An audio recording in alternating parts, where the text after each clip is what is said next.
رسول الله صلى الله عليه وسلم. باب إتمام التكبير بالسجود.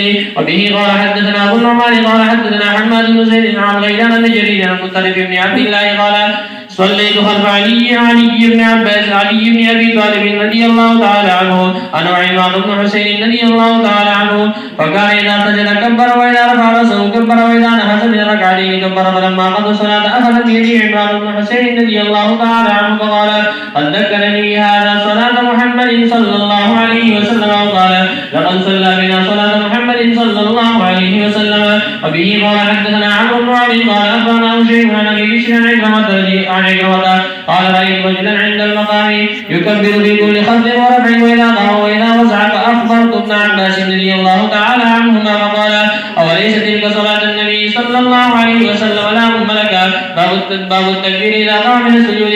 وبه قال حدثنا موسى بن اسماعيل قال حدثنا همام عن قتادة عن عكرمة قال صليت خلف شيخ بمكة فكبر 22 تكبيرة فقلت لابن عباس رضي الله عنهما انه احمق فقال ثقلتك امك سنة ابي القاسم صلى الله عليه وسلم. وقال موسى حدثنا عطاء قال حدثنا قتادة قال حدثنا عكرمة. وبه قال حدثنا يحيى بن بكير قال حدثنا الليث عن عقيل عن ابن شهاب قال اخبرني ابو بكر بن عبد الرحمن النبي صلى الله عليه وسلم.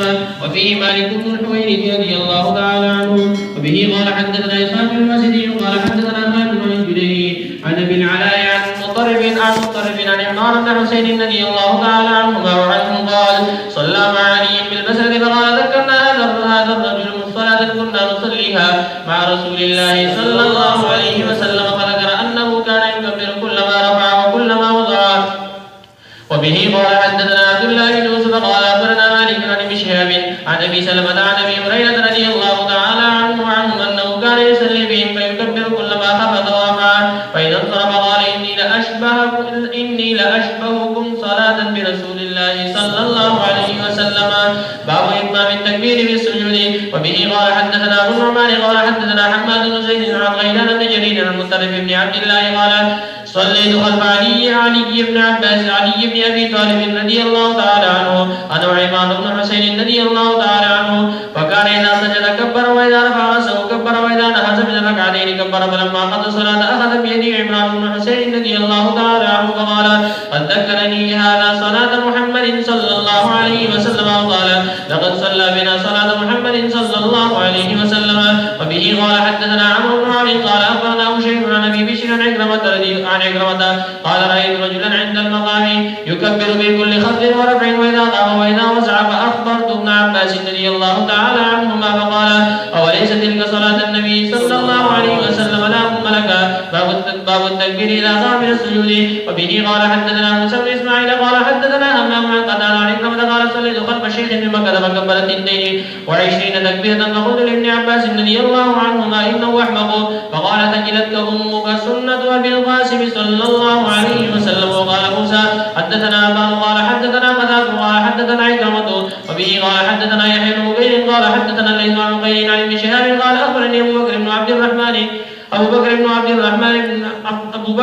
عبد الرحمن بن الحارث انه سمع ابا هريرة رضي الله تعالى عنه يقول كان رسول الله صلى الله عليه وسلم اذا قام الى الصلاه يكبر حين يقوم ثم يكبر حين يركع ثم يقول سمع الله لمن حمده حين يرفع صلبه من الركعه ثم يقول وهو قائم ربنا لك الحمد ثم يكبر حين يحيي ثم يكبر حين يرفع راسه ثم يكبر حين يسجد ثم يكبر حين يرفع راسه ثم يفعل ذلك في الصلاه كلها حتى يخرج فيها ويكبر حين يقوم من الاثنتين بعد الجلوس. وقال عبد الله بن صالح عن الليث ولك الحمد. باب وسع لكم فعل الركب في الركوع. وقال ابو حميد رضي الله تعالى عنه باصحابه امكن النبي صلى الله عليه وسلم يديه من ركبتيه. به قال حدثنا ابو الوليد قال حدثنا شعبة عن ابي يعقوب قال سمعت مصعب بن سعد صليت الى جنب ابي فطبقت بين كفي ثم وزعتهما بين فخذي فنهاني ابي وقال كنا نفعله فنهينا عنه منا ان نضع ايدينا على الركب.